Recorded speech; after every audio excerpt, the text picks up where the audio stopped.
could tell that if the majority of those soldiers were laying were 6 feet long, these things were huge. And I realized real quick they were not just people. Thank you for joining us for this eyewitness interview with an anonymous soldier who had a very fascinating encounter with 3 Sasquatch more than 20 years ago. Where was that at? Fort Polk, Louisiana. That's a Joint Force Training Center, or it was. I don't know if it still is, which is, where you see on TV, it's like the White Force versus Blue Force. Right. But so they're at Fort Polk, the soldier stationed there was a cadre, or a brigade of them, and they played Op 4, opposing force. And they would train units. Everybody has to go through every unit has to go through JRTCs, Joint Force Readiness Center. I think it's every 4 years to keep TRADOC. TRADOC, I can't remember what it stands for, but keep it certified that you're ready, that you're actually combat ready. Right. And it's not fun. It's you have no luxury. You shoot the little blanks out of your weapons, and they got the red thing on the end of it, and you wear a harness around you that has sensors on it. So every time you shoot that weapon, it's got a deal in the barrel, and it shoots that laser. And you got it around your Kevlar helmet, you got sensors too. So that's how you play. And so when you get hit, a noise just goes, starts just like that. And they had the OCs, which means operational cadre, I believe. They would come and key it, turn it off, and you'd have to sit down. You're dead. Or actually, you had a card in your pocket. It was like a playing card, and it was sealed in envelope. They would say, unseal your card. And then that was what was wrong with you. Either it was KIA, or your gut shot, or a sucking chest wound. When there were soldiers around you, had to treat you for like a sucking chest wound. And if they did it correctly, then you'd be basically recycled back into play. Huh. And if you're KIA, you had to go back to what they called the sand pit and fill sandbags. So that you didn't really want yours to say that. You didn't get to rest. You were either filling sandbags or you were out in the field. But it was like a 10 straight days out in the field, that's really the only time in my military career sometimes you didn't get fed, because the logistics is also being, they're trying to get the food to you in the field condition. Well, they were always hit hard too, and so you'd actually go without rations, or your MREs, water sometimes even. So it was pretty extreme. But it was kind of cheesy at the same time, I thought, because not all that equipment worked all the time. But we went through it and everything, and we did okay. And I don't remember, too much about it, because I was just war gaming. And I think I was an E6 at the time, staff sergeant. And at the end of it, it's called index. That means it's over.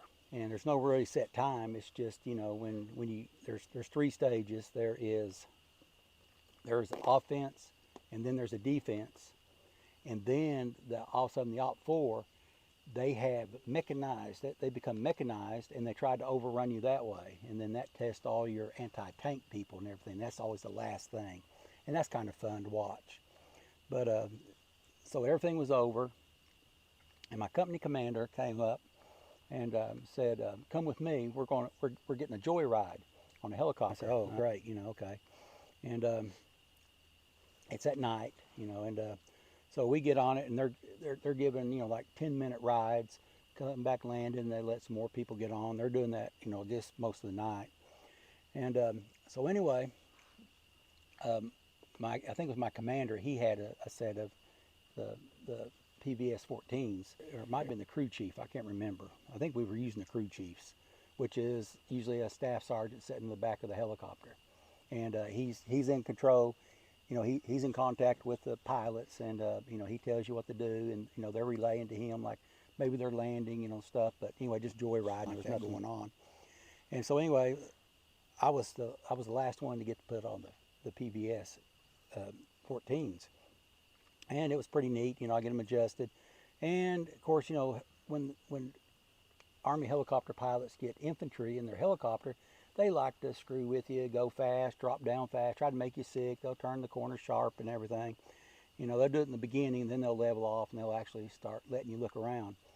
Well, there were still other units out in the field doing other stuff. It may not have been JRTC, but we come up on an area, and there was probably as many as, a full platoon, 18 to 20 something soldiers, and they were in a defensive position, and they were in the prone, which meant they were laying on their stomach. And I could see clear as could be, there's, some of them had their feet spread, some of them had them together, some of them, pulled up, you can see their legs and everything. And he kind of flew over all them. We're looking, kind of straight down. He banks.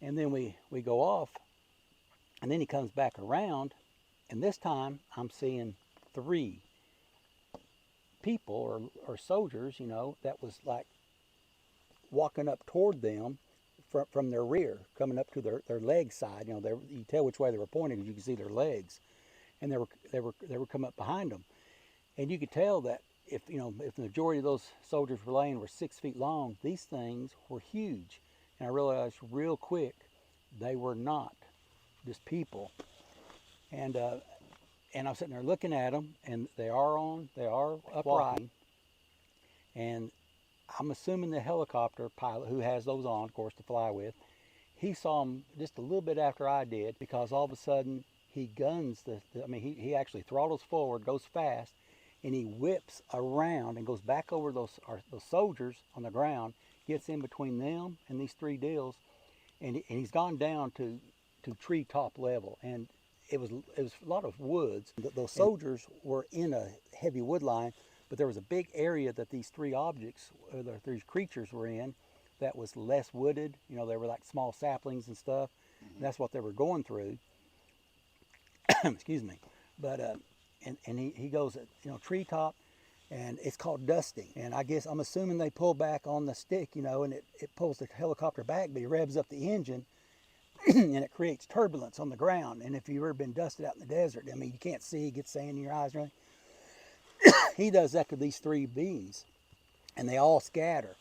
And so as he levels back up, takes off, I'm seeing one that I was sitting looking at it, and of course, first thing I saw him, I'm thinking Bigfoot, because my grandfather lived up, and he grew up in East Texas, and he used to tell me about their wood bookers and stuff.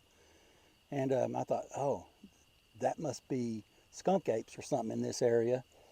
And then I realized it was on all 4 running, and I thought, nope, not a Bigfoot then, because I'd never heard of them running on all.